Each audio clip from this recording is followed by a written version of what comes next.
بسم الله الرحمن الرحيم لا حول ولا قوة إلا بالله العلي العظيم الحمد لله رب العالمين وصلى الله على سيدنا ونبينا أبي القاسم المصطفى محمد وآله الطيبين الطاهرين لا سيما بقية الله في الأراضين أجل الله تعالى فرجه الشريف اللهم أخرجني من ظلمات الوهم وأكرمني بنور الفهم اللهم افتح علينا أبواب رحمتك وانشر علينا خزائن علومك برحمتك يا أرحم الراحمين. Alhamdulillah, we have tawfiq to continue our study of 40 Hadith. As you remember, we were talking about Hadith 27, about presence of heart in Salat and acts of worship in general. In this chapter, the late Imam Khomeini says that you must be aware that presence of the heart would not happen unless you know the importance and significance of acts of worship. And unfortunately, for us to really grasp the significance of these acts of worship is not directly possible. And he says, I would try as much as I can to get help from the teachings of Ahlul Bayt and mention something within the capacity of this book. So the issue is much higher than this, but what is reflected through the teachings of Ahlul Bayt to us, we try to get some of it summarized here and discuss. He says, we have said this repeatedly, that every righteous deed, every act of worship has a malakuti, hidden form, and has also some impact on the heart of the worshipper. For example, you pray, you fast. This prayer, that if someone looks at you saying prayer, from a mulki and worldly perspective, is few actions of the body. Actually, if you just look at it from physical perspective, it's maybe like someone who is doing some exercise. And there are some forms of exercise that they also say things. So from physical perspective, it's just something like a physical motion. But it has a malakuti aspect. Good actions and bad actions. But now we are talking about good actions. It has a malakuti form that we are not able to see ourselves. Maybe through the Quran and Hadith, we get some idea. The other thing is that the impact that it has on your heart. This also, we may feel it sometimes or after a long period of time, but we may not feel it all the time because our sensitivity is not that much that as soon as we do something good or as soon as we do something bad, we feel it. It depends on our sensitivity. For example, this beautiful story from Ayatollah Mirza Jawad Agha Maliki Tabrizi, who was a teacher of akhlaq, and Imam Khomeini benefited from him. He has the book Liqa'ullah. It is said that once he was with some talaba in a hujra, in a room in madrasa, and they just were going to start ghiba, backbiting. And he left them and said, you took me back for 40 days. He was not able to stop them. He had to leave, but still because of hearing that, he said, you took me back for 40 days. Or it is said that once after his lecture, he went to visit one of the talaba. And people were surprised, this great alim is visiting one talaba in madrasa. So some people who were close, they dared asking, because normally there is obuha, there is a that you don't, feel comfortable to ask. Not that you are afraid, but out of respect. So someone asked, he said, last night when I was doing my tahajjud, I received something very good. I had very good feeling. And I checked, I realized it was not from me or my action. I checked, it was because this talaba in his tahajjud was praying for me. Look at the level of perception, the level of sensitivity. That when someone is praying for him, he feels that first. Second, he realizes it's not coming from his own ibadah. And third, he realizes that one talaba is praying for him. Imagine. So, unfortunately, we are not able to sense what we do quickly. But there is a way to increase. For example, some people who are in muraqabah, as soon as they do something wrong, they feel there's a blockage here. I told you the story of Ayatollah Hassanzada Amuli in some lectures that in the months of Ramadan, he used to go to the city of Amur, his birthplace, and weather was hot, and he had given some lectures, so he wanted to have some rest afternoon. And his children were playing and making lots of noise. He told them, please keep quiet. Again, they made noise. Finally, he got angry with them and said something, for example, maybe with a loud voice, whatever. But then he felt quickly there is a blockage. He felt that. So he went and purchased something for them, some shirini, some candies, gave them to make them happy, but still the blockage was there.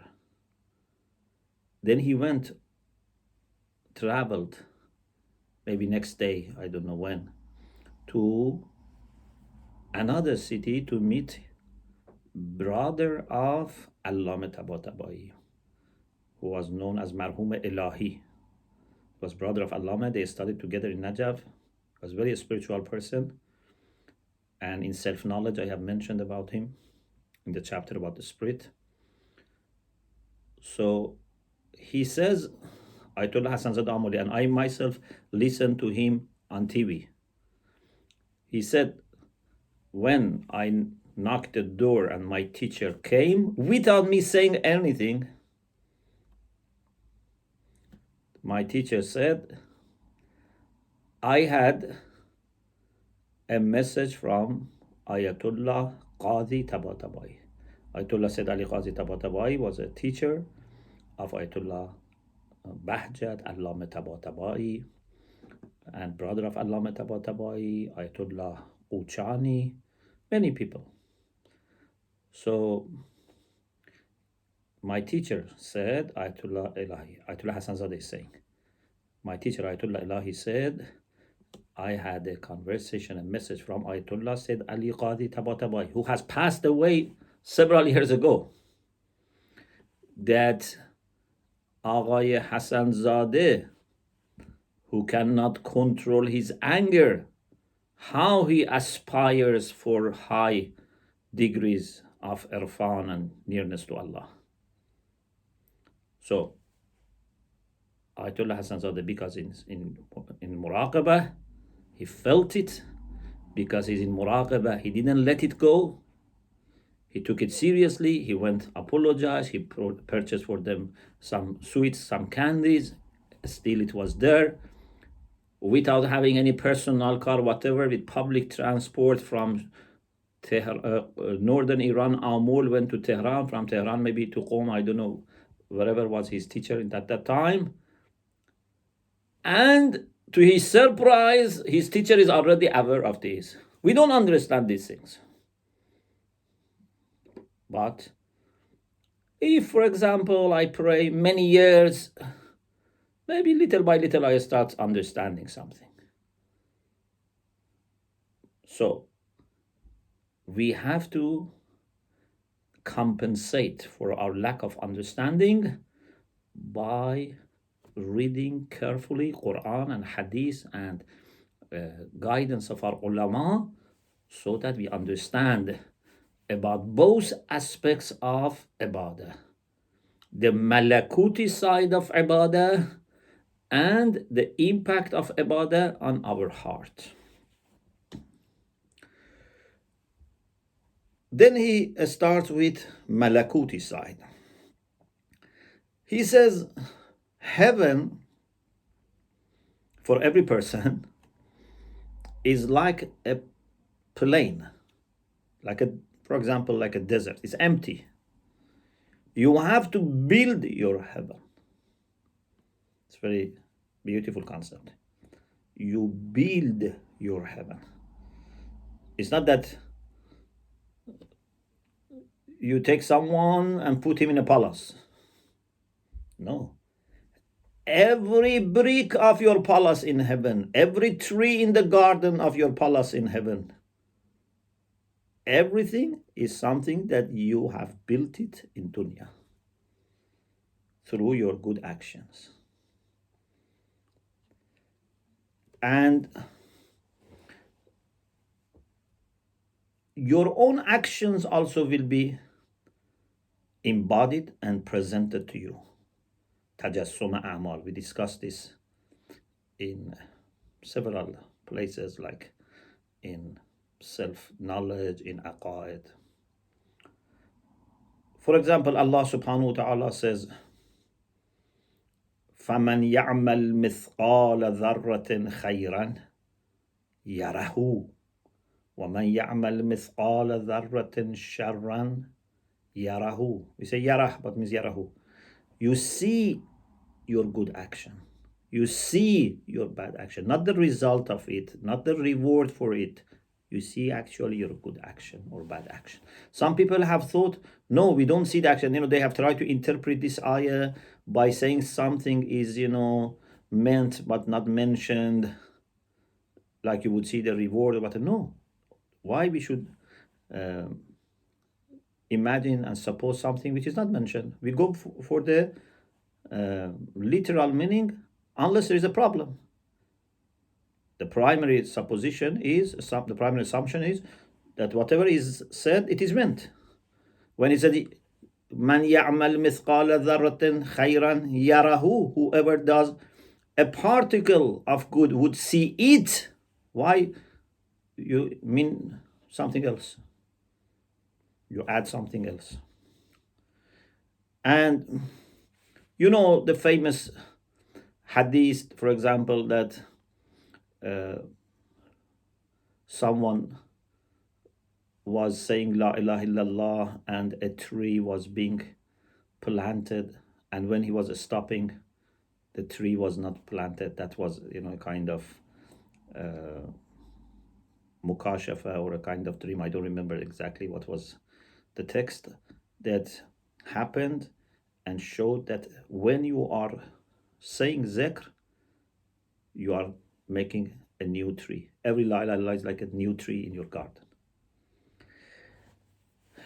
Then he mentions some hadith about embodiment of actions and about those malakuti forms of actions. Rawa Saduq قدس سره بإسناده عن أبي عبد الله عليه السلام. Sheikh Saduq, through his own chain of narration, quote from Imam Sadiq عليه السلام, من صلى الصلوات المفروضات في أول وقتها وأقام حدودها. Whoever says his or her wajib prayers في أول وقتها, in the beginning of their time. Salat Zuhr, beginning of the time. Salat Maghrib, beginning. Salat Asr, beginning.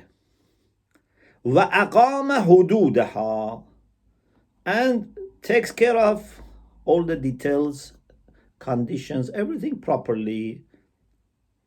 رفعها الملك إلى السماء بيضاء نقية. رفعها الملك. Malak means angel. The angel would raise this salat to heaven. بيضاء نقية, bright, clean, pure. And this prayer says, حفظك الله كما حفظتني. In the same way that you have preserved me, you didn't waste me, you didn't abandon me, you didn't take the opportunity of me being able to rise. So may Allah also preserve you. استودعني ملك كريم. An honorable angel has now taken me as deposit, as amana. So I am saved and preserved by an angel. Of course, for you also, you would benefit from it. But وَمَنْ صَلَّاهَا بَعْدَ وَقْتِهَا مِنْ غَيْرِ عِلَّةٍ وَلَمْ يُقِمْ حُدُودَهَا. But someone who says his or her prayer after its time without any reason. Sometimes there is emergency, you delay your salat. Sometimes maybe you forget without really being careless, but you forget, something happens. Your salat becomes qadha, for example, or you fall asleep, for example. Sometimes there's excuse, but we are talking about when there is no excuse. من غير علة, without any cause, without any problem. If someone says prayer not in the proper time or in abvalid time, وَلَمْ يُقِمْ حُدُودَهَا, and doesn't establish the conditions and the proper way of praying, رَفَعَهَا الْمَلَكُ سَوْدَاءً مُظْلِمًا, then that angel or an angel would raise this salat in a dark way. Like for example, a bird which is alive and a bird which is killed and the body is spoiled. This salat is like a bird. You can give it life to fly. You can kill it. Kill it not by in a sense of, killing, by not giving life, by let it die, you are killing it. وَهِيَ تَهْتِفُ بِهِ, and this salat now, which is in this condition, bad condition, would call him. تَهْتِفُ, hatif, today in Arabic, they call telephone hatif. Hatif means someone who calls. This salat would call this person and says, ضَيَّعْتَنِي ضَيَّعَكَ اللَّهُ كَمَا ضَيَّعْتَنِي. You abandoned me, you wasted me, may God abandon you. وَلَا رَعَاكَ اللَّهُ كَمَا لَمْ تَرَعَنِي. In the same way that you didn't take care of me, may Allah also don't take care of you. May Allah not take care of you. So Imam Khomeini says, from this we can understand that every action has a malakuti form, and also every action, whether good or bad, whether in good condition or bad condition, has understanding, has life. Because in the hereafter, as we have said in some lectures, everything has life. إِنَّ الدَّارَ الْآخِرَةِ لَهِيَ الْحَيَوَانِ. Actually, that world is full of life. Hayawan doesn't mean animal. Hayawan means hayat. That world is full of life. Yes, in hell, life is very low. It's as if it's not life. La yamutu fiha wa la yahya. It's life, but very weak, because there is no that much of ability to do anything. You cannot bring any good to yourself. You don't have ability of changing anything. So it's almost like a dead, but it's not dead. If it was dead, at least wouldn't understand the pain. So there is some understanding, but there is no ability to change. This is in hell. But in heaven, life is at the peak. Even, for example, the water you are drinking in heaven, the tree, everything, they have life, they have understanding, there is a way to communicate. We are not used to this, and sometimes we may even feel not very comfortable that everything has life, because we are in a world which is not a world of hayawan. It's not the world of life.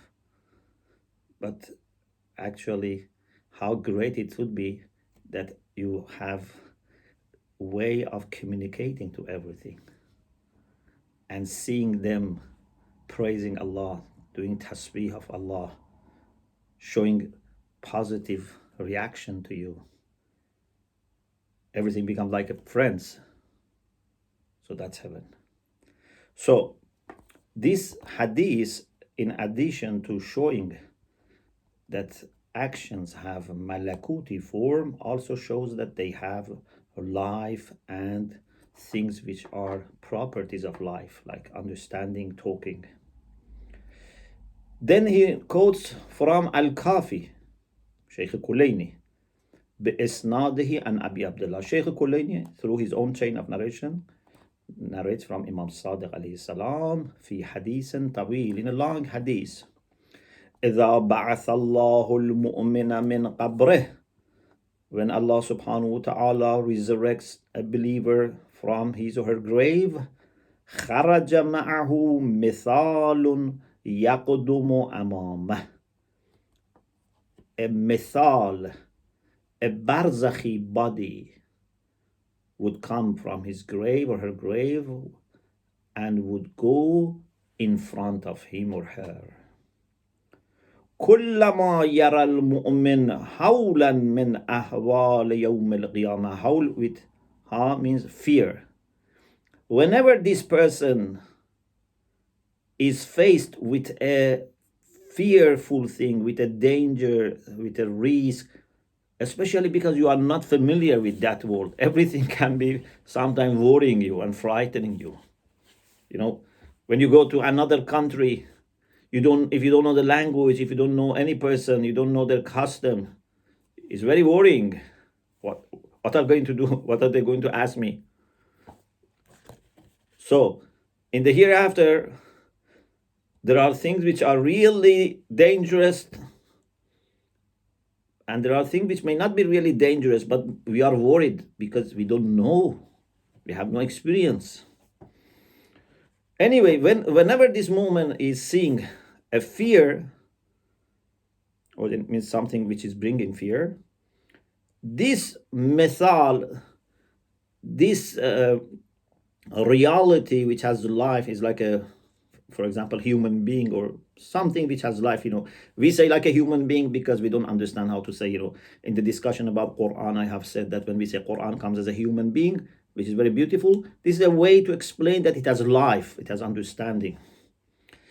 So this mithal would say, لا تفزع ولا تحزن وأبشر بالسرور والكرامة من الله عز وجل. Don't cry, don't lament, don't feel sad. Receive the good news of bishara of joy and honor from Allah. Allah is going to respect you, to honor you. Don't worry. من الله عز وجل حتى يقف بين يدي الله عز وجل, till he goes and stands before Allah subhanahu wa ta'ala for the questioning and judgment. Of course, it's not a physical standing before Allah.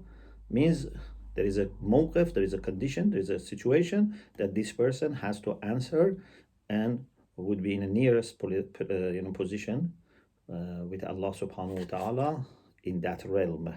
Of course, in heaven would be nearer. فَيُحَاسِبُهُ حِسَابًا يَسِيرًا. And then Allah would have very easy way of asking him question.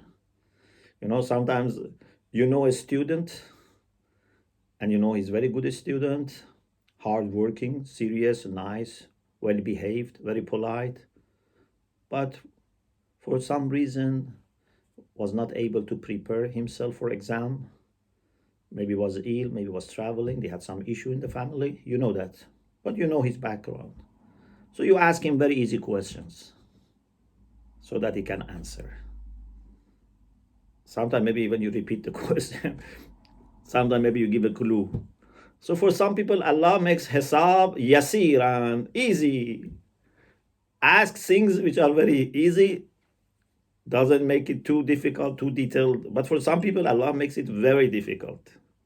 Not more than it should be, but it means that ask about everything. If Allah asks us about everything, that's worrying us. There's a beautiful story that a person went to Imam Sadiq alayhi salam and said, my brother has, lent me something, I owe him something, and he keeps pressurizing me and asking me to give every pence of it, for example. Imam alayhi salam talked to that person and he said, this is my right. I have given him this much, he has to give me completely back. Then Imam alayhi salam said, what do you think about ayah in the Quran, يَخَافُونَ سُوءَ الْحِسَابِ? Mu'mineen have fear of bad muhasabah, bad questioning.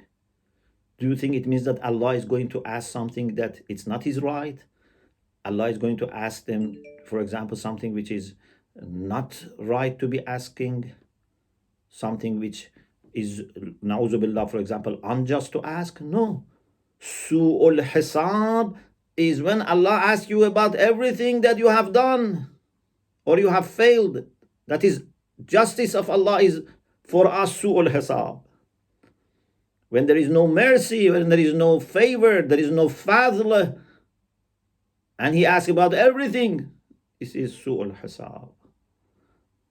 So, it's not that we are worried that Allah is going to ask us about things that we didn't know or ask us about things that, are not in our capacity. No. The things that you knew and was in your capacity, if he asks about them, that is still worrying. So, then, by contrast, hisab yasir means he ignores many things. You give part of answer, he accepts. This is hisab yasir. May Allah, inshallah, either exempt us from hisab as he does with mukhlasin, or makes our hisab, inshallah, bihaqq Muhammad wa ala Muhammad very easy, inshallah. وَيَعْمُرُ بِهِ إِلَى الْجَنَّةِ. And Allah will ask him to be taken to heaven. وَالْمِثَالُ أَمَامَهُ. But this misal would not leave him still. Wants to make sure that this person goes to heaven. فَيَقُولُ لَهُ الْمُؤْمِنُ. Then mu'min says to this misal, يَرْحَمُكَ اللَّهِ. May Allah have mercy upon you. He thinks maybe this is a person. Maybe this is another person or angel helping him. نِعْمَ الْخَارِجِ. What a good person that came out with me from my grave. خرجت معي من قبري وما زلت تبشرني بالسرور والكرامة من الله حتى رأيت ذلك.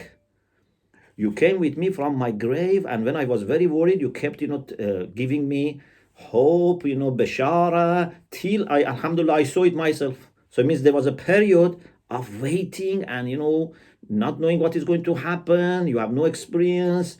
And then, alhamdulillah, I saw everything went very well. Man anta, who are you? He says, أنا السرور الذي كنت أدخلته على أخيك المؤمن في الدنيا.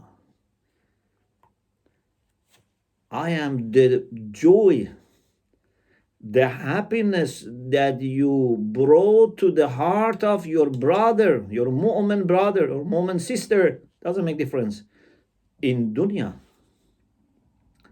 Someone had problem, I don't know, family problem, financial problem, problem with community, needed guidance. Anyway, someone was sad. You made him happy. You made her happy. I am that joy. I am not a human being in dunya who is resurrected like this. I am your action, which is embodied like this. Of course, this is one example. You can have many, many good actions that would be embodied like this. خلقني الله عز وجل منه لأبشرك. Because you made him happy, Allah created me from that action that you made to make him happy, so that I give you bashara, I give you the good news, the glad tidings. So this is a beautiful hadith about tajassum a'mal, embodiment of actions. Then he continues with what Sheikh Bahai rahmatullah alayhi has mentioned, and I think it's better not to rush, and inshallah we can continue next week. May Allah inshallah help us to have proper acts of worship, to have righteous deeds, and to be inshallah exempted from hisab, or at least from bad hisab, from difficult hisab on the day of judgment. May Allah inshallah make our hisab very easy and help us to overcome all the challenges in dunya, but especially in barzakh and on the day of judgment, inshallah. Alhamdulillah Rabbil Alameen. اللهم صل على محمد وآل محمد